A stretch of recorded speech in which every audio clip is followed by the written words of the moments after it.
हो सकती है किसी भी तरह, वो आपके लिए गैर महरम कहलाएगा। क्या कहलाएगा? बोले जरा जोर से। गैर महरम। तो गैर महरम की तरफ निगाह करना, वो भी अगर जानबूझ के एक बार पड़ गई तो माफ है, लेकिन बार बार देखना ये हराम है। समझ रहे हैं आप? तो इतने करीब का मामला था तो पर्दा करना चाहिए था और पर्दे का एहतमाम भी होना चाहिए था। हमारी बहनों को भी चाहिए कि वो पर्दा किया करें। जिक्र रसूल सुनना यकीनन हमारे लिए सुन्नतों का एक बाइस है, सवाब का काम है। लेकिन इसका मतलब ये नहीं कि हम जिक्र रसूल सुनने में शरीयत को माज़अल्लाह न माने और उसकी पैरवी न करें। हमारे लिए शरीयत की पैरवी हर वक्त लाजिम है और जरूरी है। तो लिहाजा पर्दे का एहतमाम होना चाहिए था हमारी बहन को भी, और उनको सबको पर्दा करना चाहिए और करते भी रहना चाहिए। तो आप हज़रात इसका एहतमाम करें। और एक बात और जान लें कि कभी ऐसी भीड़ हो जहां औरतें बैठी हो और आपकी बीवी भी उधर बैठी हो, तो आप अपनी बीवी को देखने के लिए भी उस मजलिस में निगाह नहीं कर सकते, क्योंकि आपकी बीवी को देखने से पहले आप पता नहीं कितने दूसरों की बीवियां देख लोगे, है ना? तो इस वजह से मना है। तो बहरहाल ये सबके लिए लाजिम है, आपके लिए भी लाजिम है कि आप पर्दा करें, हमारी बहनों के लिए लाजिम है कि वो करें। ये शरीयत की बात है, इसका जानना बेहद जरूरी है। आप हज़ार तवज्जो से बैठे, थोड़ी देर की बात है, गुफ्तगू आप गौर से सुने। और उससे पहले सारे लोग मर्द और औरत ये दिल में इरादा करें कि इंशाअल्लाह जो सुनेंगे उस पे अमल करने की पूरी कोशिश करेंगे। जरा जोर से बोले इंशाअल्लाह जी। जो सुनेंगे उस पे पूरे अमल करने की कोशिश करेंगे।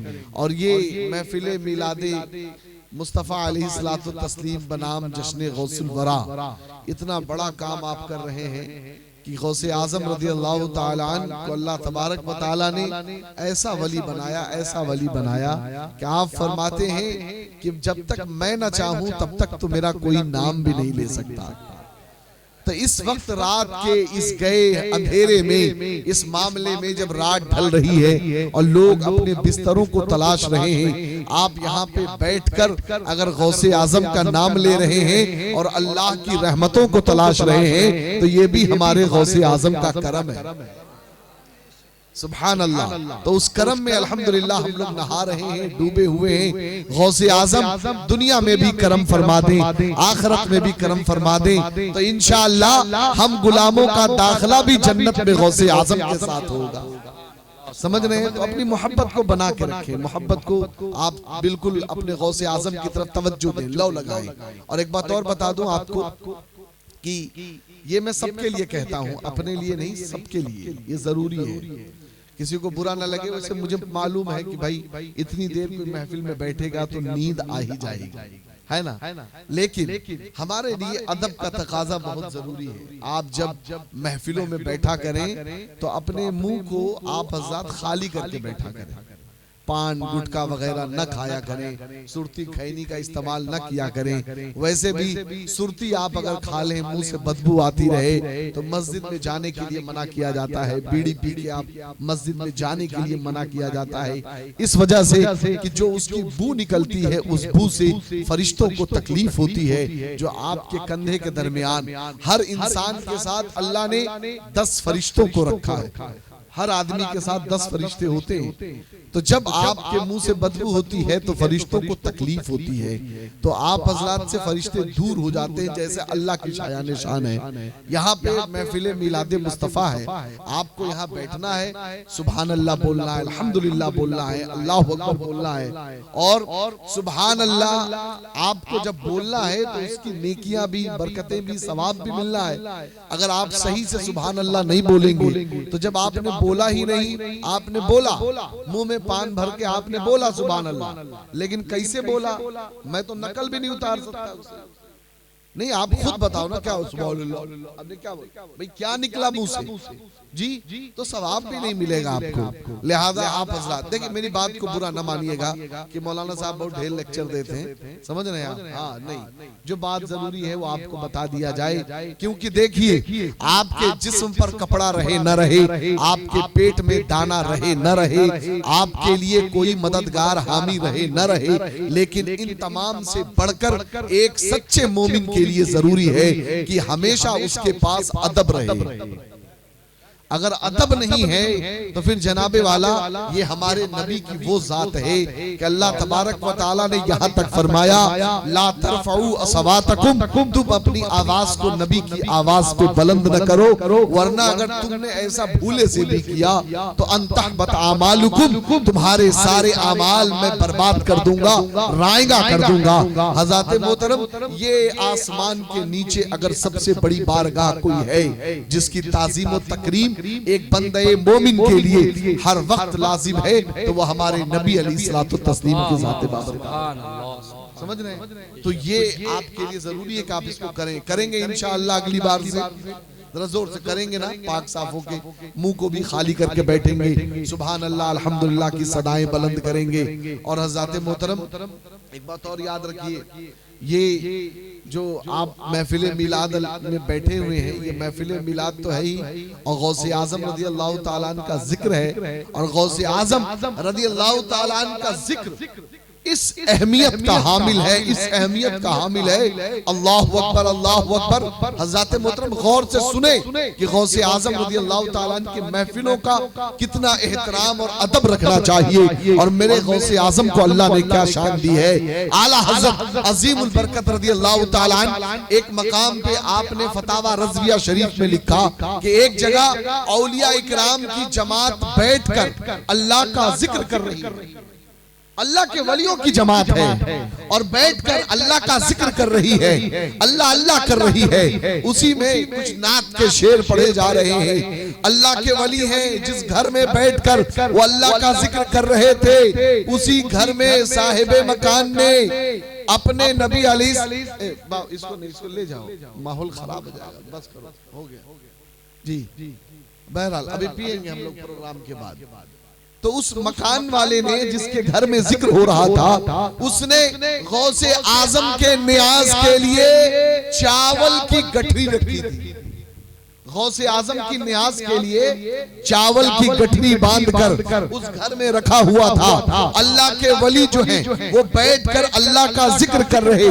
इतने में किसी शायर ने कोई शेर पढ़ा, एक वली को हाल आया और वो वली खड़े हो गए और उनके कदम भूले से गौसे आजम के नियाज के लिए जो चावल रखे थे उससे जाके छू गए, लग गए। तो अल्लाह तबारक व तआला ने उसी वक्त उन वली की विलायत छीन ली। अभी गौसे आजम रज़ी अल्लाह तआला की शान में माज़अल्लाह तौहीन नहीं की। गौसे आजम से जो निस्बत लग गई, जो चीज गौसे आजम से जुड़ गई, उस निस्बत में भूले से, जानबूझ के नहीं, भूले से पैर लगा गौसे आजम के नियाज के चावलों में। अल्लाह तबारक व तआला ने उन वली की विलायत छीन ली। अल्लाहु अकबर। फिर हमारी और आपकी क्या औकात है, क्या हैसियत है। लिहाजा है मेरे अजीजों, मेरे मोहतरम, तवज्जो के साथ बैठे और अपने करीम और मुशफिकों का आप बेहतरीन जिक्र सुने, और उससे पहले ये इरादा करें कि इंशाअल्लाह हम जो भी सुनेंगे उस पर अमल करने की पूरी कोशिश करेंगे। जी, अल्लाह के रसूल अलैहिस्सलातु तस्लीम मेरे आका अलैहिस्सलाम इरशाद फरमाते हैं कि जो बंदा कयामत में मेरे सबसे ज्यादा करीब रहना चाहे, उसे चाहिए कि दुनिया में मुझ पे कसरत के साथ दरूद पाक पढ़े। क्या करे? नबी के करीब रहना है कि नहीं रहना है? जरा जोर से भाइयों, रहना है ना? कयामत में अपने आका के करीब रहना है। हमारी हर एक की ख्वाहिश है कि हमें आका अपने करीब कर लें। और आजकल क्या चल रहा है दुनिया में, माज़अल्लाह सुम्मा माज़अल्लाह, कि हर आदमी ये चाहता है मैं फलाने नेता के करीब हो जाऊं, मैं फलाना पार्टी के करीब हो जाऊं, मैं फलाने के करीब हो जाऊं। लेकिन आप मुझे बताओ, आप दुनियादारों की पार्टियों के करीब हो जाएंगे, उनके पीछे पीछे भागेंगे, उनके पीछे पीछे घूमेंगे, उनके नाम पे ठोकरें खाएंगे, आपको फिर मिलेगा क्या? सरकार अगर आ गई तो थोड़ी सी गुंडई कर लोगे, सीना चौड़ा कर लोगे, बस इतना ही ना। लेकिन अगर सरकार ना आई तो फिर क्या करोगे? लेकिन ये सरकारें आती जाती रहती है, इनका काम 5 साल में बदलता रहता है। लेकिन अल्हम्दुलिल्लाह हम जिस मदीने के सरकार की बात कर रहे हैं उसकी हुकूमत पहले भी थी, आज भी है और हमेशा सिक्का चलता रहेगा। न सरकार बदलेगी, न हुकूमत बदलेगी, न किसी तरीके का मामला बदलेगा, बल्कि मामला तो ये होगा कि आप अपने आका के लिए जितनी ठोकरें खाओगे जमाने में उतने बुलंद कर दिए जाओगे, और अपने आका की मोहब्बत में जितना ज्यादा तुम सरगर्दा रहोगे जमाने वाले देखेंगे तो सब यही कहेंगे, अरे वो देखो आशिके रसूल आ रहा। नारे तकबीर, नारे रिसालत, जश्ने गौसे आज़म, मसलके आला हजरत, उलमाए अहले जिंदा। हज़रात मोहतरम, इस वजह से दुनियादारों के आगे पीछे रहने के लिए हम कितनी मेहनत करते हैं, लेकिन आपको अपने आका के आगे पीछे रहने के लिए पेट्रोल खर्चा करने की जरूरत नहीं है। आपको अपने आका के पीछे रहने के लिए आपको अपनी गाड़ी लेके किसी नेता की रैली में लगाने की जरूरत नहीं है, बल्कि यहाँ तो मामला सिर्फ इतनी है कि आपको अल्लाह ने जिस्म दिया, 2 आंखें हैं, 2 नाक, 2 कान है, नाक है, मुंह है, हाथ पांव है। उस रब्बे करीम ने कहा कि तुम चाहते हो कि मेरा मोहम्मद तुम्हारे करीब हो और तुम मेरे मोहम्मद के करीब हो, तो एक ही तरीका है, मैं रब होके अपने महबूब पे दुरूद की कसरत करता हूँ, तो तुम भी अपने महबूब पर मेरी सुन्नत को मानते हुए दुरूद पाक पढ़ा करो, मेरा मोहम्मद तुम्हारे करीब हो जाएगा। तो हज़रत मोहतरम आका को करीब करना है तो ज्यादा कुछ मेहनत करने की जरूरत नहीं, बस हर वक्त दरूद पाक पढ़े इसी नियत से कि आका हमारे करीब हो। पढ़े जोर से अल्लाहुम्मा सल्ली अला सय्यिदना व शफीअना व हबीबना मौलाना मुहम्मद व अला आलिहि व सहाबिहि व अज़वाजिहि व ज़ुर्रिय्यातिहि व अहलि बैति अजमाइन सलातन व सलामन अलैका या रसूलल्लाह सल्लल्लाहु तआला अलैहि वसल्लम। मेरे आका इरशाद फरमाते हैं, मन नसिया सलातन अलैया खतिया तरीक़ल जन्ना, कि जो मुझ पे दुरूदे पाक पढ़ना भूल गया वो जन्नत का रास्ता भूल गया। अल्लाहु अकबर। हम इतनी मेहनत काहे के लिए कर रहे हैं? किस लिए कर रहे हैं साहब? जरा जोर से बोले, किस लिए कर रहे हैं? जन्नत के लिए ना। अल्लाह ने जो जन्नत बनाई है उस जन्नत के लिए। लेकिन सुने, मेरे आका इरशाद फरमाते हैं कि तुम कितनी भी मेहनत करो, उन मेहनतों में याद रखना कभी भी मेरा नामे नामी, इसमें गिरामी, मेरा मुकद्दस नाम जब तुम्हारी कानों को टकराए तो हर काम को छोड़कर सबसे पहले मुझ पे दुरूद पाक पढ़ना, क्योंकि जब तुम मुझ पे दुरूद नहीं भूलोगे तो जन्नत भी तुम्हारा रास्ता नहीं भूलेगी, जन्नत तुम्हारे इंतजार में होगी। लेकिन जब तुम दुनिया के फेरों में पढ़कर मेरा नाम सुन के मुझ पे दुरूद पाक नहीं पढ़ोगे तो फिर दुनिया में भटकते रहोगे, आखिरत में भटकते रहोगे, जन्नत का रास्ता नहीं मिलेगा। अल्लाहु अकबर। हज़रत मोहतरम, आपको बात थोड़ी सी हल्की लगी होगी, लेकिन एक बात मैं आपको समझाऊं, ये महफिले रसूल अलैहिस्सलाम है। यहाँ पे आपने जब अपने आका का नाम सुना आपने फौरन दुरूद पाक पढ़ा, लेकिन इसके अलावा भी तो कुछ ऐसे टाइम हैं जब आपके कानों में आपके आका की आवाज आती है, नामे ग्रामी की आवाज पहुंचती है। पहुंचती है कि नहीं पहुंचती? जरा जोर से। हाँ पहुंचती है ना भाई। कब कब पहुंचती है?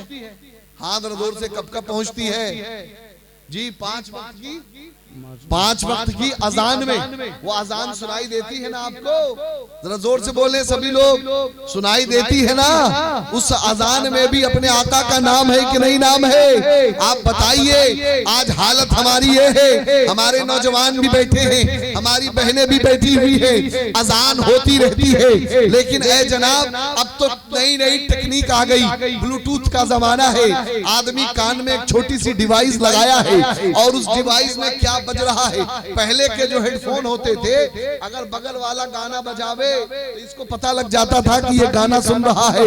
लेकिन अब तो हालत ये हो गई, ऐसे ऐसे डिवाइस आ गए कि कान में आपके क्या बज रहा है, बगल वाला अगर चिपक के खड़ा हो तब भी वो सुन न पाए कि आप क्या सुन रहे हो। टेक्नोलॉजी इतनी हाई हो गई। लेकिन मैं कहता हूं मेरे अजीजों, आज हालत हमारे नौजवानों की ये है कि अजान के वक्त में भी कान में लीड लगी हुई है, गाने सुने जा रहे हैं, अजान हो रही है, तवज्जो नहीं है। मैं बस एक बात कहता हूं, मैं अपनी बहनों से भी, अपने भाइयों से मैं कहता हूं, ठीक है तू आज अपनी कानों को लज्जत दे लेगा।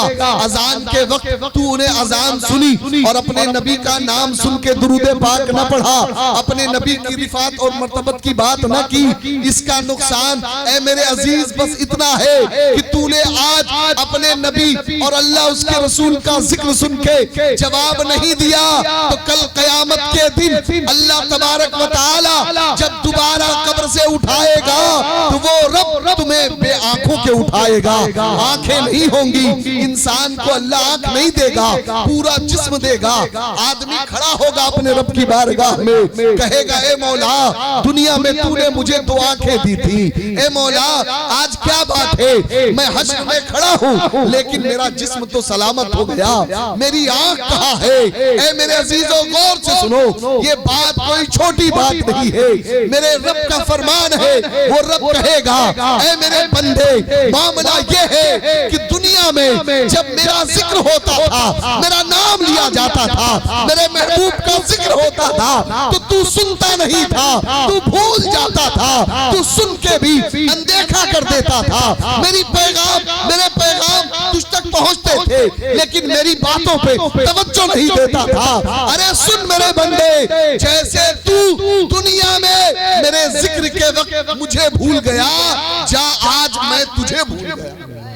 अल्लाह अकबर। बताइए, अगर अल्लाह रब्बुल इज्जत मैदान हश्र में भूल जाए तो फिर भला कौन है जो हमें याद दिलाए। ऐ मेरे अजीजों, इस वजह से आपको जब भी अपने नबी का नामे नामी सुनाई दे, आप अपने नबी के नाम पर फौरन लब्बैक कहिए, दरूद पाक पढ़िए और अपने नबी अलैहिस्सलातु तस्लीम की सुन्नत मुतहरा के मुताबिक नमाजों की पाबंदी कीजिए। करेंगे इंशाअल्लाह।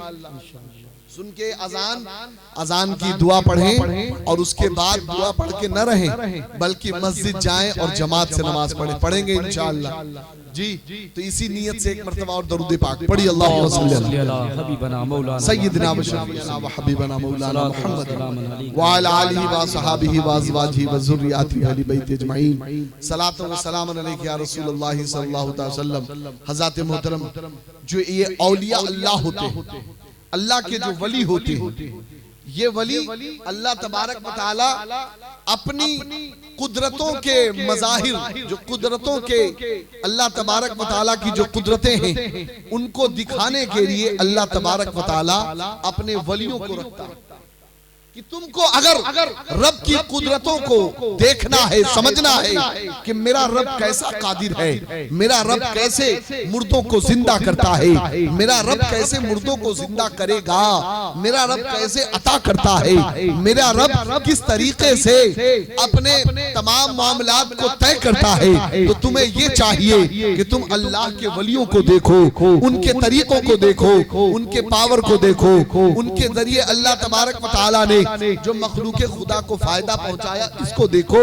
तुम औलिया अल्लाह को देखोगे, तुम्हें अल्लाह की कुदरतें याद आने लगेंगी, क्योंकि वली वही होता है कि मेरे आका इरशाद फरमाते हैं इज़ा रूउ ज़ुकिरल्लाह, कि वली वो होता है कि जब तुम उसे देखो तो तुम्हें अल्लाह याद आने लगे। गौसे आजम का नाम लेते ही अल्लाह याद आने लगता है कि नहीं आता है जी। तो मेरे गौसे आजम की शान कितनी बुलंद। एक शायर फरमाते हैं खुदा ने मर्तबा कितना बढ़ाया गौसे आजम का जी, खुदा ने मर्तबा कितना बढ़ाया गौसे आजम का, खुदा ने मर्तबा कितना बढ़ाया गौसे आजम का। ये दिन है गौसे आजम के, ये महीना ये दिन है गौसे आजम के, ये महीना गौसे आजम का। और आगे शायर फरमाते हैं निकल आई जरा सी देर में डूबी हुई कश्ती। जरा जोर से बोले सुभान अल्लाह।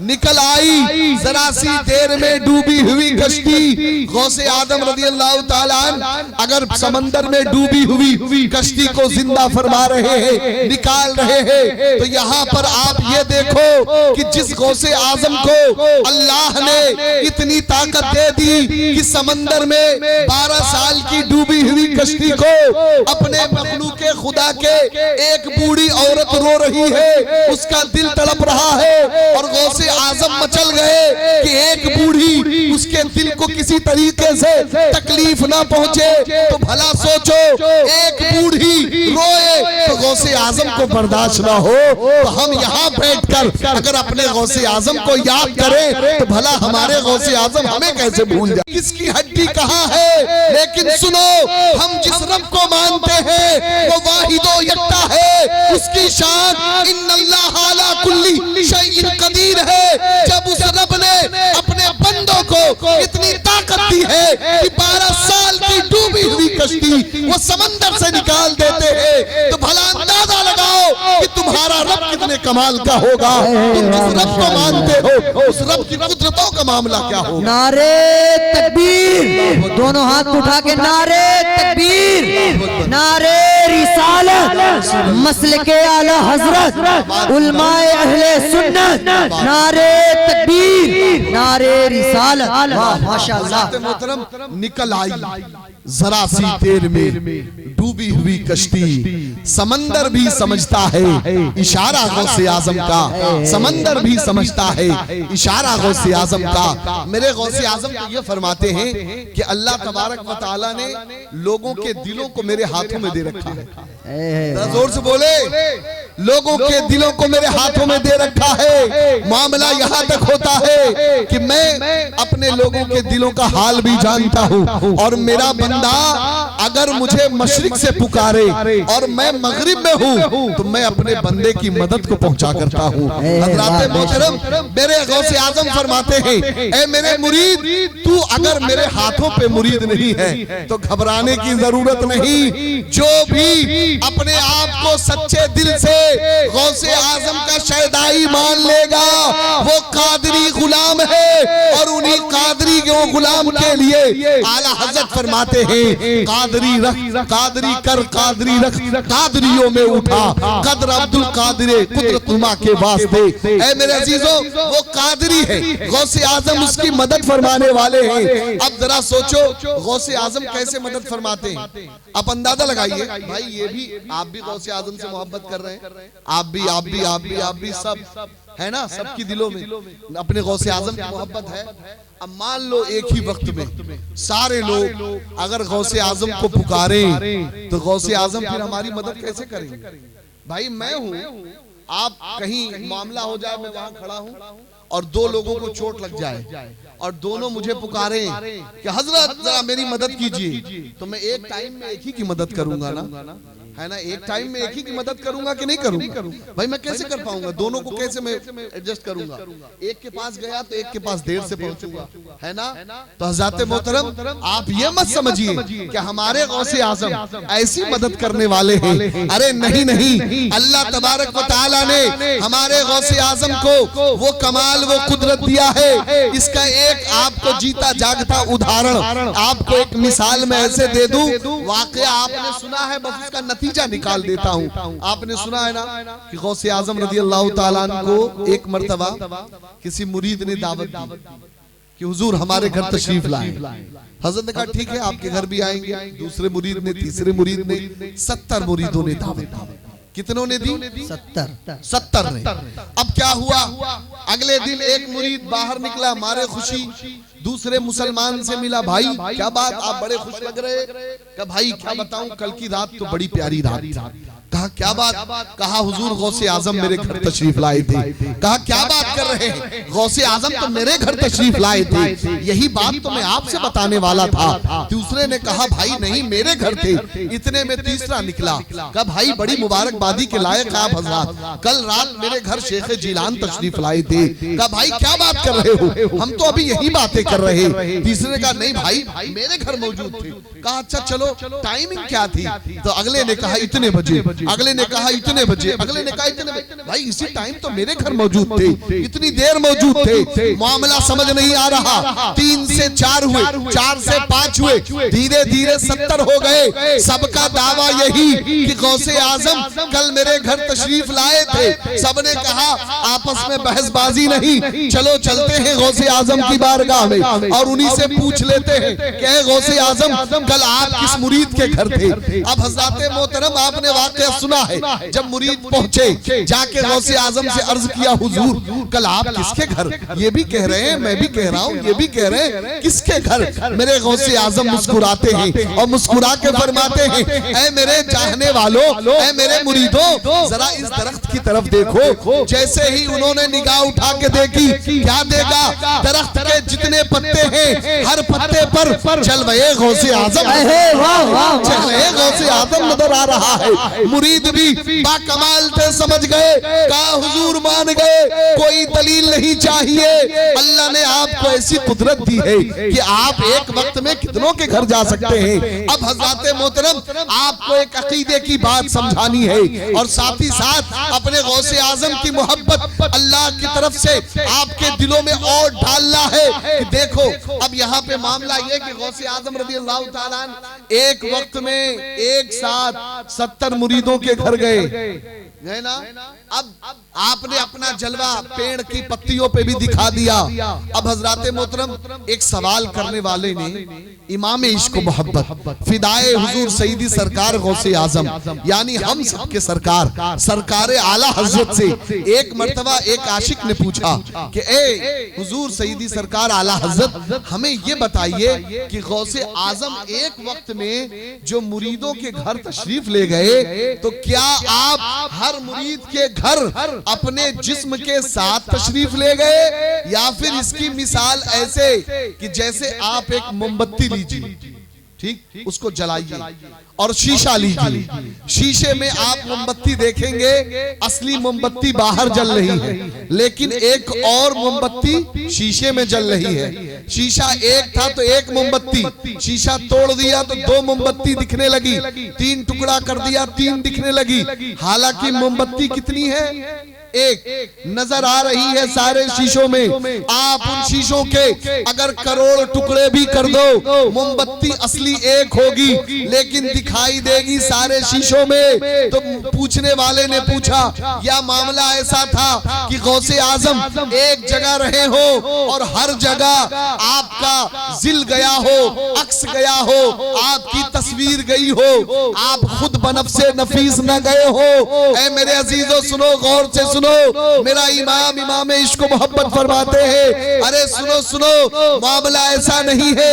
अल्लाह रब्बुल इज्जत ने अपने एक अदना वली यानी जो मर्तबे में बहुत छोटे वली हो उस वली को भी अल्लाह ने ये ताकत दी है कि वो एक वक्त में एक ही टाइम पर 10,000 शहरों में 10,000 मुरीदों के घर अपने जिस्म के साथ हाजिरी दे सकते हैं। तो जब एक छोटे मुरीद का ये आलम है, छोटे वली का ये आलम है, तो गौसे आजम वलियों के वली, वलियों के सरदार है। फिर जरा सोचो उनके पावर का आलम क्या होगा, उनके इख्तियार का आलम क्या होगा।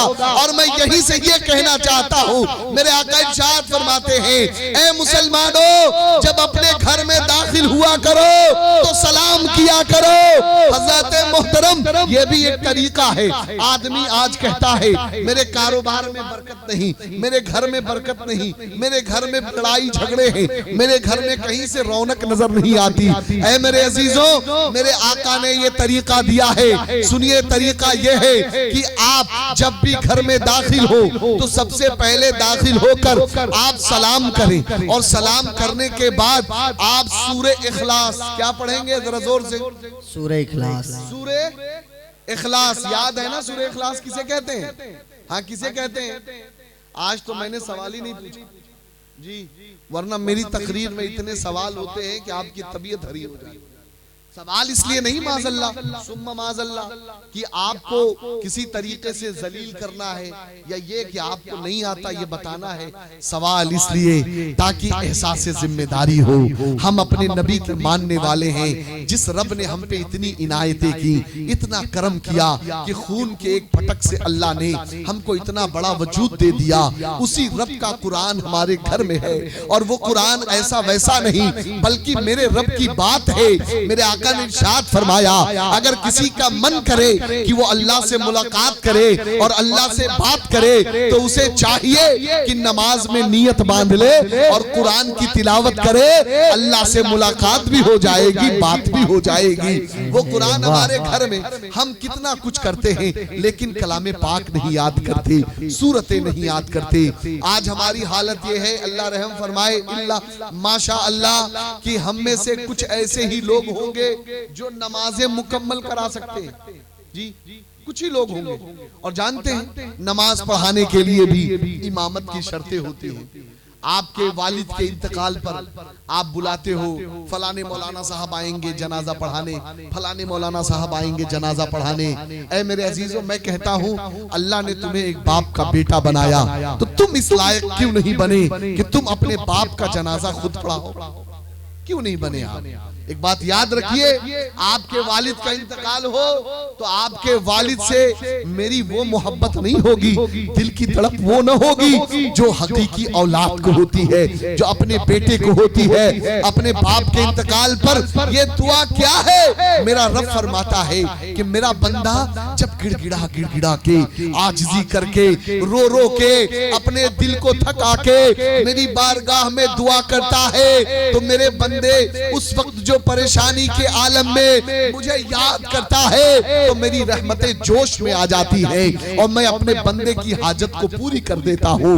आप दुनिया में रहे कितने हमने गुनाह किए, जुर्म किए, हमें खुद खबर नहीं, लेकिन जैसे ही जनाजा रखा जाता है इमाम अल्लाहु अकबर कहता है, फिर सारे लोग नबी पे दुरूद पढ़ने के बाद, अल्लाह की सना करने के बाद वो दुआ करते, अल्लाहुम्मा अग़फिर लिहय्यिना व मय्यितना वो शाहिदना व गायबना।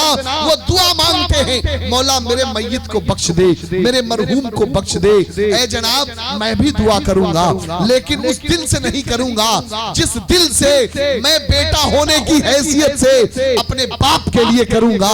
इस वजह से शरीयत ने यह भी कहा है, अगर बेटा इस लायक है कि अपने बाप का जनाजा पढ़ा सकता है तो वक्त का काजी शहर खड़ा हो, मुफ्ती आजम खड़ा हो, लेकिन कोई जरूरत नहीं कि बेटा उनको पढ़ाने दे, बल्कि बेटा अपने बाप का जनाजा खुद पढ़ाए।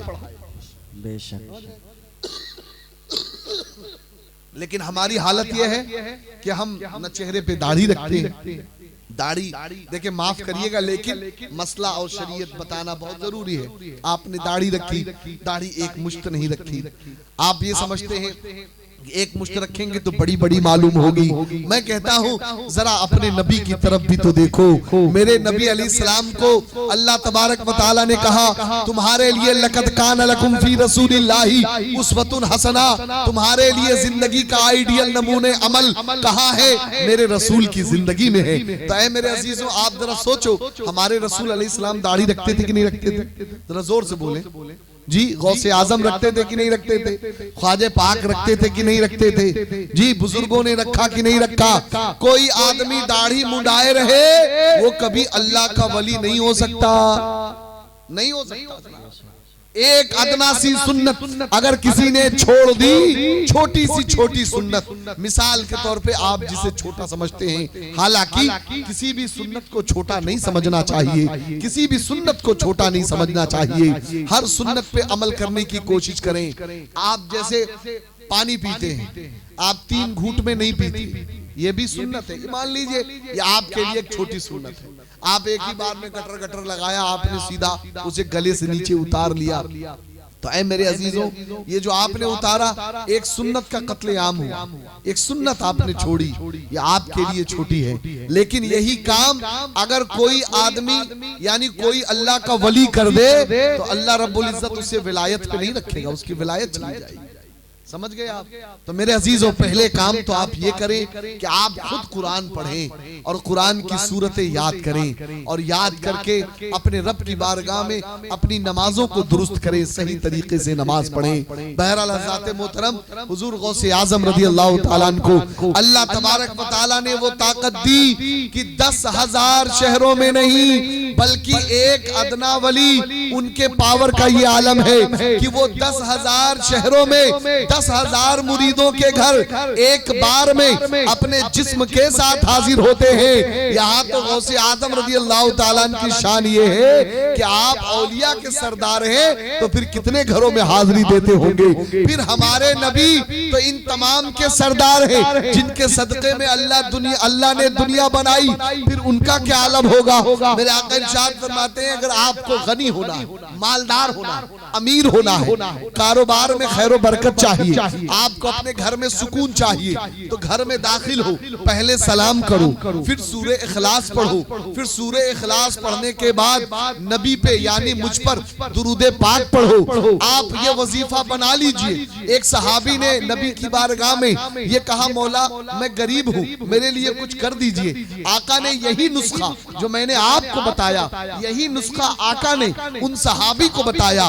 उन सहाबी ने अभी कुछ ही दिन अमल किया था। एक हालत वो थी कि पहले दूसरों के सामने हाथ फैलाते थे, लेकिन अल्लाह ने इस अमल के सदक़े में थोड़े दिनों में उन्हें इतना गनी कर दिया कि अब वो हाथ फैलाते नहीं थे, बल्कि जिनके हाथ फैले थे उन हाथों में अल्लाह का रिस्क डालते हुए नजर आ रहे हैं। समझ रहे हैं? तो ज़ाते मोहतरम, यहाँ पे मेरा कलाम ये था कि जब गौसे आजम के पावर और ताकत का आलम ये है कि मेरे गौसे आजम एक वक्त में इतने लोगों के घरों पर हाजिर हो सकते हैं, तो फिर मेरे नबी की ताकत का आलम क्या होगा, मेरे नबी के पावर का आलम क्या होगा। तो मेरे आका इरशाद फरमाते हैं, ऐ लोगों घर में दाखिल हो तो सलाम किया करो। किसी ने कहा, या रसूल अल्लाह, कोई ना हो तो किसको सलाम करे। अरे कुर्बान जाइए अपनी किस्मत पे, अपने आप पर कि आपके नबी आपसे कितना प्यार करते हैं। घर आपका है, आपने गारा ईंटा माटी लगाया है, आप इस घर को तवज्जो नहीं देते। अपने घरों में माज़अल्लाह आज गंदी फिल्में देखी जाती है, तरह तरह की चीजें किए जाते हैं, गाने बजाने होते हैं, नाच गाना होता है, गाली गलौज होती है, इज्जतें तार तार होती है। लेकिन जरा सोचो कि वही नबी ये कह रहे हैं कि सुनो, जिस मुसलमान के घर में कोई नहीं रहता वहां मैं खुद हाजिर रहा करता हूँ। अल्लाहु अकबर। क्या हमारे घरों में हमारे नबी का फेरा नहीं होता होगा? जरा सोचो तो सही। लेकिन हमारे नबी तशरीफ लाएं और देखें कि ये मेरा उम्मती, मेरा कलमा पढ़ने वाला, अरे जरा देखो तो सही, ये सो रहा है, अजान हो गई है, इसके लिए कामयाबी हय्या अलल फलाह हय्या अलस सलाह में है, लेकिन हालत ये है कि ये सो रहा है। बताओ मेरे नबी को तकलीफ होगी कि नहीं होगी? जरा जोर से बोले आप ज़ाते मोहतरम। जिस नबी ने शैतानियत के तागूती ताकतों को तोड़ दिया, जिस नबी ने अपने हाथों से बुतों को लकड़ी लगा के कि जब उसका उम्मती अपने नबी की तबलीगात का आज मजाक उड़ाता है। ऐ मेरे अजीजों, मैं आपको एक बात कहना चाहता हूँ। आप जरा सोचो, आपके अब्बा अगर कोई काम करके गए हो अच्छा काम और बेटा बुरा करे, तो लोग कहते हैं जरा शर्म करो, तुम्हारे अब्बा कितने अच्छे आदमी थे। कहते कि नहीं कहते? जरा अंदाजा लगाइए। लोग कहते हैं जरा तुम अपने आप को देखो कि तुम्हारे बाप इतने अच्छे और तुम ऐसे हो। अरे जरा सोचो और इस दिल पे कभी कचौका मारो कि हमारे नबी कितने अच्छे, इतने अच्छे, इतने अच्छे कि अल्लाह ने फरमाया, अगर तुम्हें कभी भी ये समझने की जरूरत पड़े कि अल्लाह की कुदरतें कैसी है, तो तुम्हें कुछ नहीं देखना, मेरे मोहम्मद को देख लेना, तुम्हें रब की कुदरतें समझ में आ जाएंगी। मेरे नबी इतने अच्छे, इतने अच्छे, अल्लाह तबारक व तआला ने यहाँ तक रखा कि तुम्हें यह समझना हो कि खूबसूरती क्या होती है, तुम्हें यह समझना हो कमाल क्या होता है, तो तुम बस कुरान खोल के देख लेना, मेरे हबीब के मामलात तुम्हें समझ में आ जाएंगे। हज़रत मोहतरम, वो नबी हमें अल्लाह ने दिया जो इतना अच्छा है, उस नबी के हम उम्मती जानते हैं अल्लाह ने हम पे कितनी अच्छाई की है। आप आए हो सबसे आखिर में, जी क्या आए हो? जरा जोर से। अरे आप बोलेंगे अरे हम तो बहुत पहले से आके बैठा है। नहीं, ये मेरा मतलब नहीं। उम्मत के एतबार से, उम्मतों के आने के एतबार से आप सबसे आखिर में आए हैं। अब आपके बाद कोई और उम्मत नहीं आएगी, नहीं आएगी। हम उम्मते मोहम्मदिया अल्हम्दुलिल्लाह आखिरी हैं और हमारे बाद अब कोई आना भी नहीं। आप आए आखिर में हैं। होता यहाँ पे ये है कि जो आखिर में आया है, लोग कहते जा पीछे खड़ा हो जा लाइन में, बताइए लाइन काटे, है ना? होता कि नहीं होता? जा पीछे जा, पीछे जा। नहीं, बिल्कुल नहीं। लेकिन जरा सोचें, हश्र का जो मैदान अल्लाह कायम करेगा, हश्र में जो पहला दिन होगा वो 50,000 साल के बराबर होगा। हिसाबो किताब का पहला दिन। जी आज अगर जो लोग बिजनेस करते हैं उनको पता होगा कि अगर इनकम टैक्स वाले आ जाएं और ऑडिट मार दें तो 5 मिनट की रेड में उनकी हालत खराब हो जाती है। होती कि नहीं होती? जोर से बोलिए आप। 5 मिनट में आदमी कागज ढूंढने लगता है, कहां से निकाल के लाऊं, क्या दूं, कैसे करूं, क्या बताऊं, कहां रखे रहे, कुछ याद नहीं। अभी तुम जिंदा हो, कुछ आपकी आंखों से ओझल नहीं हुआ तो आप दुनियादारों को 5 मिनट हिसाब नहीं दे पाते। तो मेरा रब कयामत में जो पहला दिन कायम करेगा वो 50,000 साल के बराबर होगा। तो जरा मुझे बताओ, आप अपने रब को अपने आमाल का कैसे हिसाब दे पाएंगे? जी जरा सोचे तो दे पाएंगे? जी 50,000 साल के बराबर एक दिन, पहला दिन जिस दिन हिसाब होगा। तो हज़रत मोहतरम होना तो ये चाहिए था। आपकी हमारी हम सब उम्मत के एतबार से आए आखिर में हैं, तो हिसाबो किताब भी अल्लाह आखिर में करता।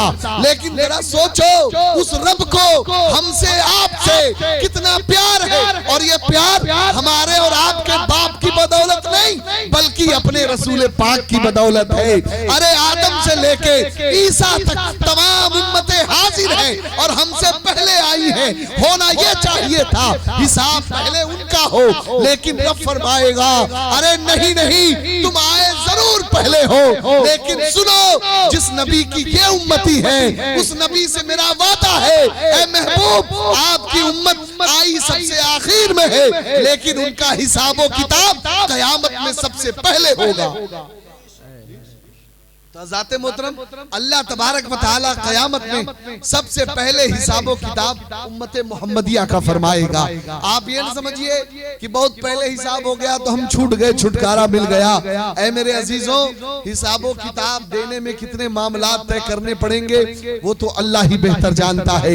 इस वजह से आपके लिए, हमारे लिए जरूरी है कि हम अपने हिसाबो किताब को मजबूत करें, और हिसाबो किताब को मजबूत करना है तो मजबूत लोगों से दोस्ती करनी पड़ेगी। बात नहीं समझ में आ रही? मैं आपको पूरी तकरीर दुनियावी हिसाब से जोड़ के समझाने की कोशिश कर रहा हूं। आप अपना हिसाबो किताब मजबूत करना होता है, विधायक जी से बनाना पड़ेगा, सांसद जी से बनाना पड़ेगा, आपको यहाँ के थानेदार से और उसके ऊपर ऊपर ऊपर होते हुए जिला अधिकारी तक आपको अपनी पकड़ बनानी पड़ेगी। क्यों साहब? इस वजह से ताकि आपको कोई मामले में परेशानी का सामना न करना पड़े, कोई आपको परेशान न करे। आप दुनिया में रह के दुनियादारों से अपनी मजबूत पकड़ बनाते हैं तो क्या समझा, कल कयामत में भी अगर आपको कामयाब होना है तो दुनिया में रहते हुए मजबूत लोगों से पकड़ बनाइए। लेकिन आपके ये सांसद, ये विधायक, आपके ये नेता, ये पुलिस, ये दुनिया भर के तमाम मामले और इनकी दोस्तियां, इनकी मजबूत पकड़ आपको दुनिया में थोड़ा फायदा तो दे सकती है, लेकिन हश्र के मैदान में कोई फायदा नहीं दे सकती। इस वजह से मेरे अजीजों, आपके लिए अगर दोस्ती करना है तो दुनियादारों से नहीं बल्कि अल्लाह वालों से करनी है, अल्लाह के वलियों से करनी है। नारे रिसालत, मसलके आला हजरत, उलमाए अहले सुन्नत, नारे तकबीर, नारे रिसालत। ज़ाते मोहतरम शायर कहते हैं, किसी की जय विजय हम क्यों पुकारें, क्या गरज हमको, है ना। आज फलाने पार्टी जिंदाबाद, फलाने नेताजी जिंदाबाद जी, जिंदाबाद मतलब जिंदा रहा है, हाँ हमेशा जिंदाबाद जी। जिंदा ये भी फारसी का वर्ड है और बाद माने हमेशा, समझ गए, यानी हमेशा जिंदा रहे। तो ये नेताजी हमेशा जिंदा रहेंगे, फलाना पार्टी हमेशा जिंदा रहेगी। अरे हमारे एक सुन्नियों के बड़े इमाम हैं और सादात इकराम में से वो फरमाते हैं कोई गुल बाकी रहेगा ना चमन रह जाएगा, कोई गुल बाकी रहेगा ना चमन रह जाएगा, पर रसूलुल्लाह का दीने हसन रह जाएगा। और नाम शाहाने जहां मिट जाएंगे लेकिन यहाँ हश्र तक नामो निशाने पंजतन रह जाएगा। मेरे अजीजों, इस वजह से ये दुनियादारों के पीछे पड़ के अपना टाइम बर्बाद न कीजिए। नबी से, नबी वालों से, नबी के घर वालों से, पंजतन की औलादों से, उनकी नस्लों से, नस्ल दर नस्लों से मोहब्बत करिए, अपने सिलसिले को जोड़िए। आप जब यहाँ रहेंगे तो सुनो, अगर आप गौसे आजम का नारा लगाने वाले हैं तो फिर आपको किसी और को बुलाने की जरूरत नहीं, किसी और के पीछे पड़ने की जरूरत नहीं। अरे मेरे गौस तो ये फरमाते हैं कि मैं अल्लाह की सारी दुनिया को अपने हथेली पर राई के दाने की तरह देखता हूँ। अरे भला कैसे हो सकता है कि मानने वाला गौसे आजम का है, तकलीफ उसे आई है और उसने पुकारा है या गौसे आजम, तो उसकी मदद ना हो। अरे मेरे बगदाद वाले आका को अल्लाह ने इतना पावर दिया है, एक बार नाम लेके देखो, दुनिया पलट जाएगी लेकिन मेरे गौसे आजम की मदद कभी रुक नहीं सकती। मेरे गौसे आजम की मदद तुम्हें जरूर पहुंचती हुई नजर आएगी। अल्लाहु अकबर, नारे रिसालत, जश्न गौसे आजम, उलमाए अहले सुन्नत, मसलके आला हजरत, नारे रिसालत या रसूल। हज़रत मोहतरम इस वजह से शायर ने कहा किसी की जय विजय हम क्यों पुकारें, क्या गरज हमको, किसी की जय विजय हम क्यों पुकारें, क्या गरज हमको, हमें काफी है मसूदी सहारा गौसे आजम का, हमें काफी है मसूदी सहारा गौसे आजम का। और गौसे आजम तो ऐसा सहारा देने वाले हैं, अल्हम्दुलिल्लाह रब्बिल आलमीन, ऐसा सहारा देने वाले हैं कि हज़रत मोहतरम मेरे गौसे आजम रज़ी अल्लाह ताला अन्हु से कोई खाली आपकी निस्बत का एहतराम कर, सिर्फ निस्बत का। गौसे आजम का मदरसा, ये बात मैं जानबूझ के बयान करता हूँ क्योंकि बहुत से लोग आजकल के दौर में मदरसों की अहमियत नहीं रखते। अपने बच्चों को आप दुनिया भर की उल्टी सीधे तालीमें दे देते हैं लेकिन आप मदरसा नहीं भेजते, मदरसे को पसंद नहीं करते। मदरसे में ऐसा होता वैसा होता है, खाना नहीं मिलता है, मदरसे में सही मामलात नहीं होते। अरे अगर अल्लाह ने आपको इतनी ताकत दी है तो कभी यही समझ के चले जाओ कि ये मदरसा वो मदरसा है जहाँ जहाँ ख्वाजा गरीब नवाज पढ़ा करते थे, ये मदरसा वो मदरसा है जहाँ पे गौसे आजम पढ़ते थे, ये मदरसा वो मदरसा है जहाँ इमाम गजाली पढ़ते थे, ये मदरसा वो मदरसा है जहाँ अल्लाह के कितने वलियों ने पढ़ा है। आप यही सुन्नत समझ के चले जाओ कि ये जो बच्चे पढ़ रहे हैं ये उन्हीं वलियों के नक्शे कदम पे हैं। चलो आज इनको मेहमाने रसूल समझ के ही इनकी खिदमत कर दी जाए। जी कभी आप यही समझ के चले जाया करें, लेकिन नहीं जनाबे वाला, आप अपने बच्चों को मदरसे नहीं भेजते, उनकी तालीम का सही इंतजाम नहीं करते। और इसका सबसे बड़ा खसारा यह है कि आपकी औलादें आज दीन से दूर होती जा रही, उन्हें दीन के बारे में इल्म नहीं, उन्हें सही से शरीयत के मसाइल नहीं पता। और इसका नुकसान ये होता है कि आप हैं मुसलमान लेकिन आपको दीन का इल्म ही नहीं। अब जब दीन का इल्म नहीं तो फिर आप घाटा करो।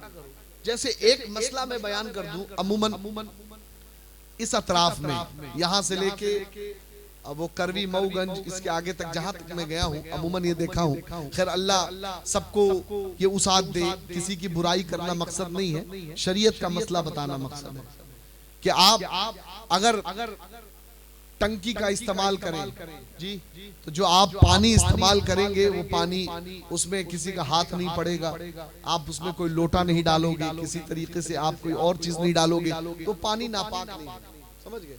लेकिन यहाँ पे क्या मामला मैंने देखा, ये मसला आप भी जान ले, सारे लोग, हमारी औरतें भी जान लें कि आपके बाथरूम में जो डब्बा रखा हुआ है तो आप जब पेशाब करने गए तो वहां पे आपने पेशाब किया तो हो सकता है पेशाब के बारीक छींटे वो डब्बे पर पड़ गए या लोटे पे पड़ गया या उसकी जमीन या फर्श पे पड़ गया, तो आपने इस्तिंजा किया, इस्तिंजा करने के बाद आपने वो लोटा वहीं जमीन पे रख दिया, बाल्टी खाली हो गई, तो आप बाल्टी बाहर लेके निकले और बाहर जो ड्रम रखा हुआ है जिसमें ढेर सारा पानी है, आपने उसी बाल्टी को उसमें डुबो दिया, तो अब वो जो पूरा का पूरा पानी है वो सब नापाक होगा। और मेरे आका इरशाद फरमाते हैं कि अल्लाह तबारक व तआला एक कब्र पे अजाब हो रहा था, मेरे आका ने इरशाद फरमाया इन दो कब्रों पे जो अजाब हो रहा है किसी बड़े काम की वजह से नहीं, बल्कि पेशाब के छींटों से नहीं बचते थे, इसकी वजह से अजाब हो रहा है। समझ रहे हैं आप?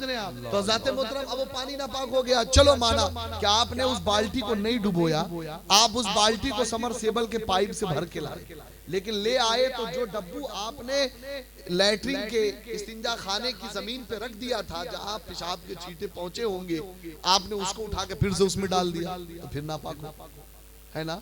तो इस वजह से याद रखें, या तो ऐसा सिस्टम बनाएं कि एक तरफ से पानी जाए और दूसरी तरफ से निकल जाए, उसमें हाथ डालने की जरूरत ना पड़े। एक मसला और भी है, जैसे एक आदमी सो के उठा, आप या मैं सो के उठे और उठ के हम गए इस्तिंजा करने के लिए और वहां पे ड्रम में आपके पानी भरा हुआ, ये मर्द औरत सबके लिए मसला है, ड्रम में पानी भरा हुआ है और आपको वहां कोई डब्बू नजर नहीं आ रहा कि हम पानी निकालें, तो आप क्या करेंगे? आपको लगा यार डब्बू नजर नहीं आ रहा, फिर आपने देखा ओ नीचे ड्रम में गिर गया है, तो आप क्या करोगे? फौरन हाथ डाल दोगे उस पानी उस डब्बू को निकालने के लिए कि पहले डब्बू निकाल लेता हूँ फिर पानी निकालूंगा। तो आपने जैसे ही अपना हाथ उसमें दाखिल किया और आपके ये नाखून के पोरे उसमें डूबे, सारा का सारा पानी नापाक हो। अब उस पानी माए मुस्तामल हो, समझ गए आप? वो अल्लाह के रसूल अलैहि सलाम ने इरशाद फरमाया कि जब आदमी सो के उठे तो उसे चाहिए कि सबसे पहले अपने हाथों को धोए, क्योंकि जब वो रात में सोया था तो उसे नहीं पता कि उसके हाथ ने कहाँ रात गुजारी, आपने कहाँ खजवाया, किधर किया, क्या किया, वो आपको नींद में पता भी नहीं चलता। इस वजह से आपको तरीका मालूम होना चाहिए। तो एक मसला समझ लें कि जब आपके ड्रम में पानी भरा हुआ है और वहां पे निकालने के लिए डब्बू नहीं है, समझ रहे हैं? निकालने के लिए डब्बू नहीं है, तो अगर आप उस बर्तन को थोड़ा टेढ़ा करके आप अपने हाथों पे पानी गिरा सकते हैं तो ऐसे गिरा लें, और अगर ऐसे नहीं गिरा सकते तो इस हाथ को, ये बाएं हाथ को आप इस तरीके से करें, समझ गए? ये इस तरीके से, और बिल्कुल ये जो लकीर दिख रही है ना, बस ये लकीर आपके लिए हद है, इसी से आप ऐसे ऐसे करके पानी ऐसे बिल्कुल हल्के अंदाज में, जैसे उलझते नहीं है, ऐसे उलझ के अपने हाथों पे ऐसे डालें। जब ये आपकी कलाई धुल गई तब आप इसको अंदर डाल सकते हैं, तो ऐसे पानी नापाक नहीं होगा। इसी तरीके से हमारे जो ये बड़े भाई सामने बैठे हुए हैं, आप हजरात क्या करते हो? आपके कपड़े गंदे हो गए, आपने अपनी बीवी को दे दिया धुलने के लिए, बीवी ने क्या काम किया कि बच्चों ने जिस कपड़ों में पेशाब किया हुआ है और जो गंदे कपड़े हैं सब मिला के पानी डाल के धुलना शुरू कर दिया, उनको पता ही नहीं कि कैसे पाक होगा। इसी तरीके से आदमी का कोई कपड़ा नापाक हो गया है तो जिस आदमी का कपड़ा नापाक है वो कपड़ा उसके हक में उस वक्त पाक होगा जब वो आदमी अपनी ताकत से उसको ऐसा निचोड़े कि उसमें एक बूंद भी पानी ना रह जाए, तब वो पाक होगा। या फिर उसे तालाब में आप डुबो दे, तो तालाब बड़ा तालाब है तो एक बार में पाक हो जाएगा, दरिया में आप ले गए तो एक बार में पाक हो जाएगा। अगर समरसेबल है तो इतना पानी बहा दिया जाए कि अब आपको इत्मीनान हो जाए कि गंदगी दूर हो गई, तब पाक होगा। लेकिन आप अपनी अंडरवियर भी दे देते हो अपनी बीवी को धुलने के लिए, आपका अंडरवियर नापाक है तो जनाबे वाला आपकी बीवी उसे पाक करेगी तो पाक नहीं होगा, आपकी नमाज नहीं होगी। इस वजह से आपके नापाक कपड़े आप खुद धोया करें। जी क्या बोल रहा हूं मैं? अब बीवियों को मौका मिल गया, अब धोवाई थी इनसे कपड़ा, हम मौलाना बोल के गए हैं, समझा? ऐसा नहीं कि अपनो नहीं, ये मैं देखिए ये खिदमत की बात है भाई, बीवी खिदमत करे अल्लाह उसे जन्नत नसीब अता फरमाए। तो आप अपने नापाक कपड़े खुद पाक किया करें। जो तरीका मैंने बताया, नदी में अगर आप पाक करते हैं एक बार में पाक हो जाएगा, तालाब में पाक हो जाएगा, दरिया में पाक हो जाएगा, टिब्बुल में आप ले जाके उसको खूब पानी बहा दे हो जाएगा, समरसेबल से बहा दे हो जाएगा, या फिर आपकी टंकी जो ऊपर लगी हुई है उस टंकी में एक तरफ से पानी आता है दूसरी तरफ से निकलता है, तो उसको वहां लगा के इतना पानी बहा दें कि आपको यकीन हो जाए कि गंदगी बह गई तो पाक। समझ गए? तो इंशाअल्लाह ख्याल रखेंगे इसका जी, ख्याल रखेंगे ना जी, क्योंकि अगर नापाक हो गए तो फिर देखिए आपकी नमाज भी नहीं होगी। और नमाज के लिए अव्वली शर्त बदन का, कपड़े का और जिस जगह नमाज पढ़ी जा रही है उसका पाक होना जरूरी है। ठीक है, अब यहाँ से एक बात आपको समझना कि साहब जब एक बड़ा गुनाह होगा, जी मेरी बात नहीं समझ रहे आप? अल्लाह तबारक व तआला ने कलामे मजीद में इन्नमल खम्र वल मैसिर, खम्र के माने होते हैं शराब, मैसिर के माने जुआ। तो अल्लाह तबारक व तआला ने शराब और जुआ को हराम किया है। आज हम मुसलमान हैं, माज़अल्लाह कहने को मुसलमान है, क्या नाम है तो कहेंगे अब्दुल करीम, और पता चला कि ये अब्दुल करीम अपने आप को अब्दुल करीम कह रहा है, जबान पे कलमे तैयबा भी जारी हो रहा है। और उसके बाद जब शैतान ने इसे अपने नरगे में लिया तो ये भूल गया कि मेरे नाम में तो अल्लाह का नाम भी रखा हुआ है, मेरे जिस्म में तो उस नबी का नाम भी रखा हुआ है, मेरे वजूद को अल्लाह ने बनाया ही इस तरह है कि मुझे तस्वीर मोहम्मदी याद रहे। आपको अल्लाह तबारक व तआला ने ऐसा शाहकार इंसान बनाया है कि इंसान अगर सीधा खड़ा रहे तो अल्लाह के वाहिद होने की गवाही दे, जब रुकू में चला जाए तो वह आधा मोहम्मद बन जाए, जब सजदे में चला जाए तो उसका पूरा तसव्वुर मोहम्मद की गवाही देता हुआ नजर आए। तो जिस अल्लाह ने आपको इतना शानदार, इतना खूबसूरत बनाया है हज़रात मोहतरम, फिर वही इंसान अल्लाह की हराम की हुई चीज को, शराब को अगर अपने होठों से लगाए तो फिर सोचे कि अल्लाह को कितनी तकलीफ होगी, हमारे नबी को कितनी तकलीफ होगी और कितना बड़ा गुनाह का काम होगा। होगा कि नहीं होगा? जी, इंसान शराब पीता है, मेरे नबी अलैहिस्सलाम ने कितनी तकरीरें आपने सुनी होंगी कि शराब तमाम बुराइयों की जड़ है। इंसान शराब पीने के बाद नशे में आ गया, क्या बक रहा है उसे खुद नहीं पता, और अल्लाह तबारक व तआला शराबी की पहचान दुनिया में ही दिखा देता है। शराब पीने के बाद आदमी नाली में पड़ा है, आज तू शराब पी के नाली में पड़ा है, अरे ये नाली तो तेरी गंदगी है, संभल जा। अगर तू नहीं माना तो कल कयामत में तुझे जहन्नम में डालूंगा, और उस जहन्नम में तेरी गंदगी नहीं बल्कि जहन्नमियों के जिस्म से जो फोड़े और आबले होंगे, जो पीप और गंदा खून बहेगा, वो तुझे पीने के लिए दिया जाएगा। हज़रात मोहतरम, ये शराब इतनी बुरी चीज है कि मेरे हुजूर गौसे आजम रज़ी अल्लाह ताला अन्हु के जद्दे अमजद, क्या नाम था? हुजूर हजरत अली कर्रमल्लाहु वजहुल करीम। क्या नाम? जरा जोर से बोलिए। हजरत अली रज़ी अल्लाह ताला। अली का नाम लेते हैं ना, मुहर्रम आता है तो अली अली, हुसैन हुसैन होने लगते, लेकिन अली की तालीमात के बारे में नहीं पता। हजरत अली रज़ी अल्लाह ताला अन्हु फरमाते हैं, ए लोगों सुनो, अगर किसी दरिया में शराब का एक कतरा गिर जाए, फिर वो दरिया सूख जाए और उस दरिया में घास उग जाए, तो ऐसी घास को मैं अपने घोड़े को खिलाना पसंद नहीं करूंगा। दरिया में शराब का एक कतरा गिर गया तो गौसे आजम रज़ी अल्लाह ताला अन्हु के दादा जान, अब्बा जान हुजूर अली कर्रमल्लाहु वजहुल करीम फरमाते हैं कि मैं ऐसी घास को अपने घोड़े को न खिलाऊं। और एक रिवायत में ये है कि अगर दरिया में एक कतरा गिरा, फिर वो सूख जाए और उसके बाद उस जगह अगर कोई मीनारा बना दे, मीनारा, तो उस मीनारे पे खड़े होकर मैं कभी अजान देना पसंद ना करूं। जहां शराब गिरा हो वहां पर हजरत अली फरमाते हैं कि मैं ऐसी जगह अपने घोड़े को घास न खिलाऊं। और आप जरा सोचो, शराब पी के आदमी आया, घर का बर्तन उठाया, प्यास लगी है, होठों से लगाया। आपको पता है कि अगर शराब पीने के बाद कोई बर्तन या जिसमें शराब पी ली जाए या शराबी के मुंह से लग जाए तो उस वक्त वो बर्तन कैसे पाक होगा? वो शराब लगा हुआ गिलास आपकी बीवी ने दीगर बर्तनों में मिला के उसे धुल दिया, सारे के सारे बर्तन नापाक। शराब का एक कतरा अल्लाह अकबर, एक कतरा जनाबे वाला, वो चाहे आपके पास कितना भी पानी हो उसको नापाक कर देगा। इस वजह से मेरे अजीजों, मेरे मोहतरम, आप जरा देखें, आप घर में आए, आपने वो हराम चीजें अपने बच्चों को खिला दी, अब उसका अंदाजा क्या होगा? आपने आज शराब को हाथ लगाया, आपकी नस्लें खराब हो जाएंगी। अल्लाह करम फरमाए, हमारे बुजुर्गों का करम रहा तो अल्लाह सलामत फरमाए। बाप शराबी, बेटे ने देखा अब्बा शराब पीते थे, वो समझेगा कि कोई अच्छी चीज है, उसने शराब पिया।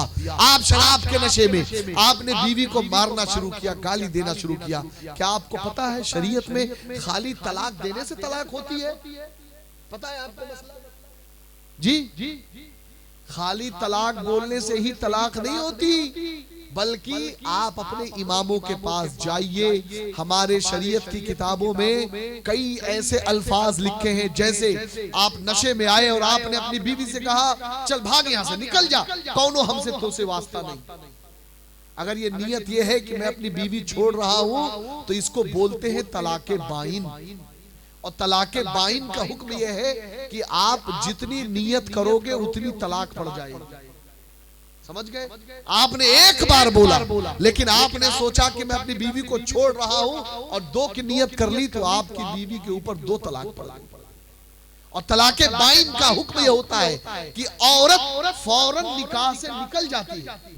अब आपका बीवी का और मर्द का, शौहर का कोई ताल्लुक नहीं होगा, लेकिन आप नशे में आए, आपने बोल दिया, क्या क्या बोला, गाली दी, उसको भगाया, घर से बाहर किया, तरह तरह की चीजें बोली, बुलाए ले अपने बाप को, ले जा तो का कोई मतलब नहीं बा। होता है कि नहीं होता? मैं गलत बोल रहा हूँ? जी, लोग मारते हैं, जा निकल जा, कौन बात नहीं, आज से खाना पीना बंद है, हमार तो कोई वास्ता नहीं, वगैरह वगैरह जुमले बोलते हैं। ये सब तलाक़े बाइन की किस्में हैं। और तलाक़े बाइन अगर पड़ जाएगी तो जब तक दोबारा निकाह नए महर के साथ नहीं होगा, तब तक मियां बीवी आपस में मिल नहीं सकते, न छू सकते हैं, न बात कर सकते हैं। ये शराब की बुराई बयान, लेकिन जनाबे वाला आज हमारे लोग नहीं समझते। और आपने एक माहौल दे दिया अपनी औलादों को, अपने बच्चों को। आप सोचो कि अगर ऐसा मामला हो गया तो फिर जिना का दरवाजा खुल जाए। आप अपनी बीवी, जो आपकी बीवी थी, आप नशा उतरा, आपने अरे बीवी है चल ले खाना ला, आपने हाथ पकड़ा, आपने कुर्बत की, ये सब जिना का काम होगा। और फिर जब जिना करने वाला, अल्लाह अकबर, मेरे अजीजों, मेरे मोहतरम, मेरे आका इरशाद फरमाते हैं कि मेराज की शब अल्लाह ने जब मुझे तमाम जहान की सैर कराई तो मैंने एक जगह देखा कि जहन्नम भड़क रही है, उसमें तंदूर जल रही है, उसमें नंगे मर्द औरत जल रहे हैं। और वो आग, तंदूर में जब लकड़ी डालिए, आग भड़कती है तो ऊपर को आती है ना, शरारे ऊपर उठते हैं। तो हजरत हुजूर फरमाते हैं ऐसे ही वो लोग कभी ऊपर आते, कभी नीचे जाते। मैंने जिब्राइल से पूछा, ए जिब्राइल ये कौन है? तो हजरत जिब्राइल ने कहा, या रसूल अल्लाह, ये आपके उम्मत के जिना करने वाले मर्द औरत हैं जिनको अल्लाह ने ऐसी सजा दी है। ज़ाते मोहतरम, इस वजह से सच्चे दिल की तौबा। और जानते हैं ये हमारे बुजुर्गों का तरीका रहा है। एक बार अगर बंदे मोमिन अपने रब की बारगाह में सच्चे दिल से तौबा कर दे और कह दे मैं मुजरिम हूँ आका मुझे साथ ले लो, तो मेरे नबी का वो वसीला है। कुरान कहता है वलौ अन्नहुम इज़ ज़लमू अनफुसहुम जाऊका फस्तगफिरुल्लाह। अगर तुमसे कोई गलती हो जाए परेशान मत होना, आओ मेरे नबी की बारगाह में, बनाओ मेरे मोहम्मद को वसीला। और मेरे मोहम्मद ने अगर तुम्हारी तौबा कबूल कर ली, लवजदुल्लाह तव्वाबर रहीमा, तो तुम अल्लाह को बहुत बड़ा तौबा कबूल करने वाला पाओगे। ऐ मेरे अजीजों, ये महफिले गौसे आजम आज आपके लिए एक पैगाम होना चाहिए। सच्चे दिल से तौबा करे, गौसे आजम को गवाह बनाइए कि आज के बाद इंशाअल्लाह शराब न पिएंगे। ऐ जनाबे वाला, बहुत से बुजुर्ग गुजरे, उन्होंने खाली अल्लाह के नाम की ताजीम की तो अल्लाह ने उन्हें वक्त का वली बना दिया। आप तो गौसे आजम के गुलाम हैं। एक बार सच्चे दिल से कह के देखो, इंशाअल्लाह अल्लाह गुनाहों से ऐसा धुल देगा कि जैसे तुम अभी माँ के पेट से पैदा हुए हो। नारे तकबीर, नारे रिसालत, उलमाए अहले सुन्नत, जिक्रे गौसे आजम, जिक्रे गौसे आजम, नारे रिसालत। हज़रत मोहतरम, चलते चलाते एक आखिरी बात और सुन ले। आप ये जो काम करेंगे, वलियों से मोहब्बत करेंगे, तो इसका सिला और फायदा क्या होगा? अल्लाह रब्बुल इज्जत ने इरशाद फरमाया, उलाइका मअल्लज़ीना अनअमल्लाहु अलैहिम मिनन नबिय्यीना वस्सिद्दीकीना वशुहदाई वस्सालिहीन, कि वो लोग जो अल्लाह तबारक व तआला के लिए, अल्लाह के नेक बंदों से जुड़ते हैं, अल्लाह उन पे इनाम करता है। तो उसका फायदा ये होता है कि आप जुड़े हैं किसी नेक आदमी से। आपने सिद्दीक़ अकबर को देखा है? जरा जोर से बोलिए। नहीं देखा ना? उमर फारूक को नहीं देखा? आपने सैयदुश शुहदा हजरत हम्जा रज़ियल्लाहु ताला अन्हु को नहीं देखा? नहीं देखा ना जी। लेकिन सुनिए, अल्लाह वालों से मोहब्बत का कमाल क्या होता है। अल्लाह रब्बुल इज्जत फरमाता है कि तुम अगर अल्लाह वालों से मोहब्बत करोगे तो मैं तुम्हारी दोस्ती ऐसे लोगों से करवा दूंगा कि जिनको तुमने देखा भी नहीं, लेकिन तुमने मेरे वली के दामन को पकड़ा तो मैं तुम्हारा दामन उनके हाथों में दे दूंगा कि वही सिद्दीक तुमसे दोस्ती करते नजर आएंगे, शुहदा तुमसे दोस्ती करते नजर आएंगे। अंबिया हमने मूसा अलैहिस्सलाम को नहीं देखा, लेकिन अगर आप गौसे आजम के सच्चे शहदाई होंगे तो हुजूर हजरत मूसा अलैहिस्सलाम भी आपसे मोहब्बत करते हुए नजर आएंगे, दोस्ती करते हुए नजर आएंगे। हर एक बात और चलते चलाते एक बात याद आ गई मूसा अलैहिस्सलाम की, सुन लीजिए। आज हालात बड़े खराब हैं। माँ रोती है कि मैं बीवी ले आई थी अपने बच्चे के लिए, लेकिन ये बीवी आके मेरे घर में आग लगा रही है, माँ को बेटे से जुदा कर रही है, बाप को बेटे से जुदा कर रही है, भाई भाई में तफरका रुखना पड़ रहा है। ऐ मेरे अजीजों सुनो, हजरत मूसा अलैहिस्सलाम के हवाले से एक बात मैं बयान कर दूं। हालांकि गौसे आजम की सीरत में भी बहुत सी बातें थी, लेकिन चूंकि वक्त का भी मसला होता है, इंशाअल्लाह फिर कभी। लेकिन ये बात सुनिए, आज हमारे यहाँ होता क्या है, आपने अपनी बेटी शादी कर दी, बीह दी, आपकी बेटी गई, अब वहां पे पता चला कि भाई आपकी बेटी की जब बालू को इकट्ठा करके, ऐसी गुर्बत में मेरे आका ने अपनी बेटी को भेजा। पता नहीं था कि मेरी बेटी कितनी तकलीफ में है, लेकिन मेरे आका ने कहा कि चलो आओ, चलो इधर आ जाओ, उधर आ जाओ। नहीं, बल्कि मेरे आका अलैहिस्सलातु तस्लीम ने, एक सहाबी रसूल ने, जब मेरे आका अलैहिस्सलाम अपने शहजादों को, हसनैन करीमैन को नहीं देखते तो बेकरार हो जाते थे, तो एक सहाबी रसूल ने अपना घर खाली कर दिया और हुजूर अलैहिस्सलातु तस्लीम के लिए अली को दिया कि आप यहाँ मेरा ज़ाते मोहतरम। लेकिन मेरे नबी अलैहिस्सलातु तस्लीम ने नहीं, समझ गए हज़रत मोहतरम, आपने अपने दामाद को बुलाया, चले आओ आ जाओ, 2 बिस्वा जमीन ले लो, घर बनाओ, तुम यही रहो। आपने उसका घर छुड़वा दिया, उसके माँ बाप छुड़वा दिए, आपने उसके पूरे काम छुड़वा दिए, और फिर उसके बाद आपने अपने दामाद को ऐसा बना दिया कि वो आपके जेरे साए जेरे करम गुजरे, वो निगाह न उठा पाए। आपकी बेटी और चढ़ गई, तोरे पास कहा रहा, कुल तो हमारा अब्बा दिए हैं, कहा रहा तो लग है कि नहीं। अब वो आदमी जमीन उसका मुर्दा हो जाता है। ऐ मेरे अजीजों सुनो, हजरत मूसा अलैहिस्सलातु तस्लीम, आपके ससुर का नाम वो भी नबी है, हजरत शुएब अलैहिस्सलाम, आपकी बीवी हजरत सफूरा रज़ियल्लाहु ताला अलैहिस्सलाम रज़ियल्लाहु ताला अन्हा, शादी हुई और शादी के बाद कुछ दिनों तक आप वहां रहे। हजरत मूसा अलैहिस्सलाम जरूरत के काम थे वो आप कर रहे थे। एक दिन अपनी माँ की याद आई, हजरत मूसा अलैहिस्सलाम को अपनी बूढ़ी माँ का ख्याल आया, तो आपने अपने ससुर से कहा, हजरत शुएब अलैहिस्सलाम से, कि ऐ मेरे ससुर, मैं अपनी माँ को देखने जाना चाहता हूँ। जानते हो उस वक्त हजरत सफूरा हमल से थी, हमल से, पेट में बच्चा था, और जिस इलाके से कुरान पढ़िए, जिस इलाके से मूसा अलैहिस्सलाम का गुजर होना था वो बर्फीली बिल्कुल बर्फबारी वाले इलाके थे। आप एक गर्म मुल्क से बर्फबारी वाले मुल्क की तरफ जा रहे थे। पेट में हमल होना तो आदमी कहता है नहीं नहीं नहीं अभी मत जाओ, बच्चा है, रहने दो, बाद में ले जाना, वगैरह वगैरह। और आजकल हमारे यहाँ देखिए, किसी को बुरा ना लगे लेकिन सही बात है, बच्चा आपका, आपने किया है, और जब पैदाइश का वक्त हुआ तो आपने उठा के ससुराल भेज दी। ससुराल वाले खर्चा उठावे, अरे काहे उठावे, जब तुम्हारी इतनी बेवत नहीं थी तो काहे तुमने पैदा किया। बाप की जिम्मेदारी है, बाप की जिम्मेदारी है, आपकी जिम्मेदारी है। ससुराल में डाल दिया, भाई 4 भाई है, वो उसका मुंह देख रहा है कि वो खर्चा करे, वो उसका मुंह देख रहा है वो देखे। अब बेचारी बहन सोचती है कि मेरे भाई मुझसे प्यार नहीं करते, जब से इनकी शादी हो गई अपनी बीवियों की सुनते हैं, वो बेचारा करे तो करे क्या, मुझे बताइए ना आप जी। ऐसे काम हरगिज न करिए जनाबे वाला, बच्चा आपका है।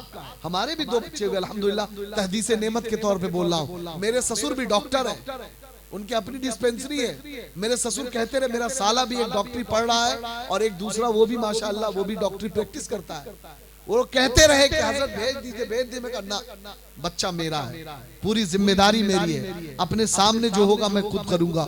जनाबे वाला में नहीं, बच्चा पैदा हो गया, उसके बाद वक्त हुआ, मैंने भेजा ससुराल की, जाओ तुम जाओ आराम करके आओ, लेकिन उससे पहले नहीं, ये तरीका नहीं। बहरहाल हज़रत मोहतरम बताना ये है कि हज़रत सफूरा रज़ी अल्लाह ताला अन्हा वो हमल से थी, हमल से। हज़रत शुएब अलैहिस्सलाम कह सकते थे कि बेटा नहीं, बीवी छोड़ दो, तुम चले जाओ, लेकिन नहीं, जब बेटी दे दी है और उसने वादा कर लिया है कि मैं इसके खर्चे का, नान का, नुफ्का का, रहने का, सहने का, दुख का, सुख का, हर घड़ी का इसका साथी हूँ, तो बीवी भी अपने शौहर के हर दुख सुख की साथी है। अब जहाँ शौहर ले जाए उसे जाना चाहिए, जहाँ रखे उसे रहना चाहिए, जो खिलाए उसे खाना चाहिए।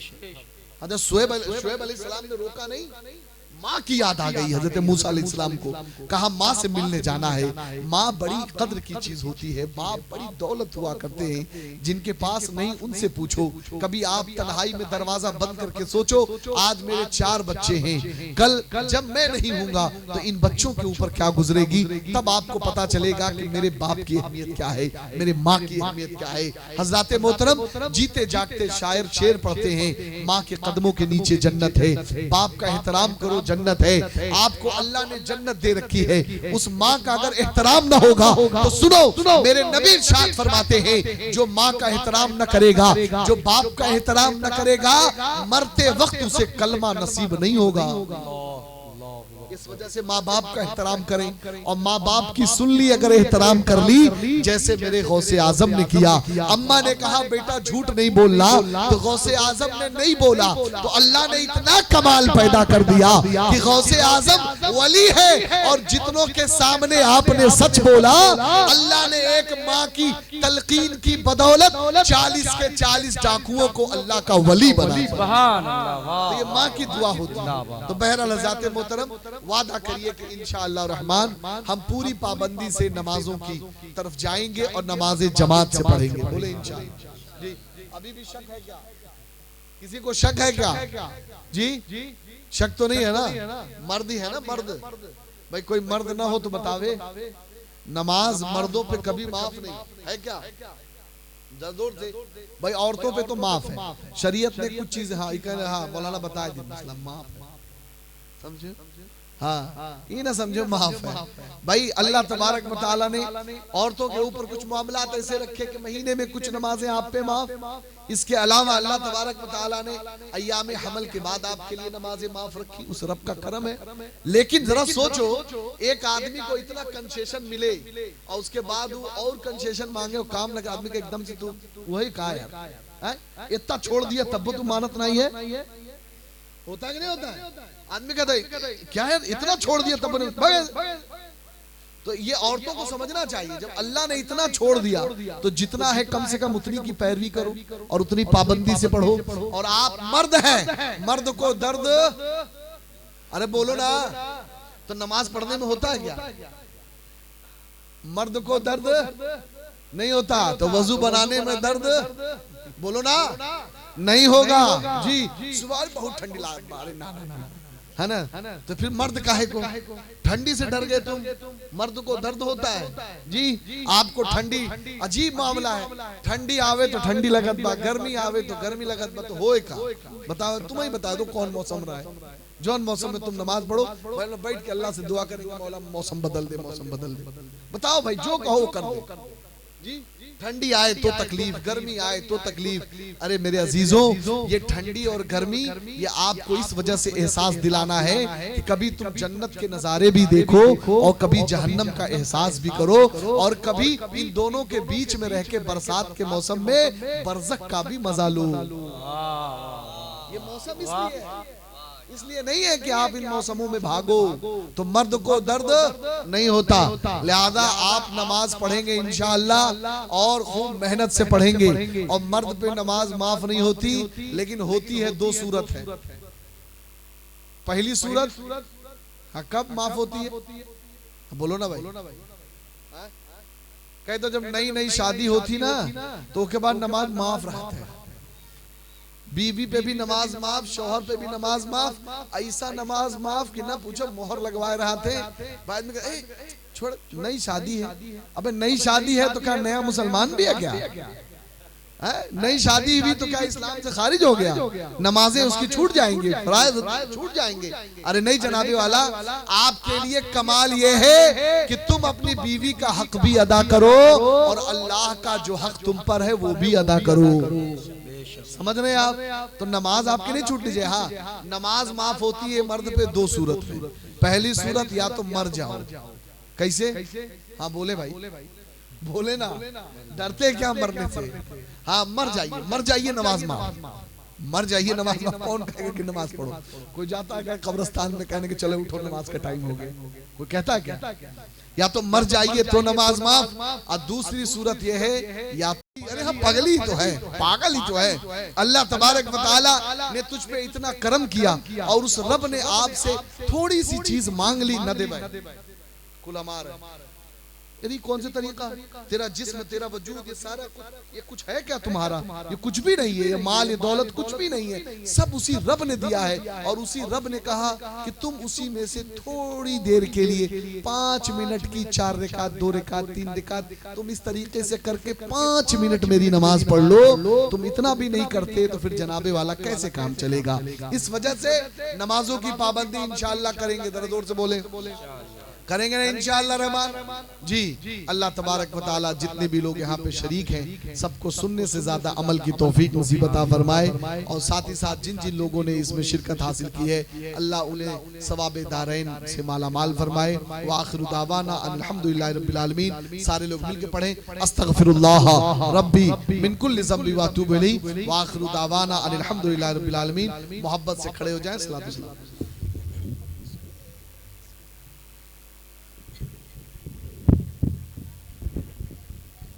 या नबी सलाम अलैका, या रसूल सलाम अलैका, या हबीब